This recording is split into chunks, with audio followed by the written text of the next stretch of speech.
Hey folks, Dr. D here. So I'm in the process right now of repainting some of the interior trim. So what I have here, so this is the original. It's a gray mist. I can't find a good match for that, and I don't care all that much. So what I found here was an SEM medium gray. This is what it looks like without the clear coat. These two pieces here have the clear coat on. You know, it looks more gray. It's less bluish, but I don't know. I'm not that bent out of shape about it. Down here, I think this actually turned out pretty well. You know, it's not an exact match. It doesn't look too bad. It's not the cheapest paint. It's about 25 bucks for a rattle can.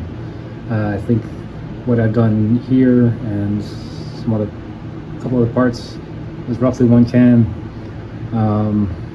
You know, if I want to do the whole thing, I'm probably looking at 4 cans. I don't know.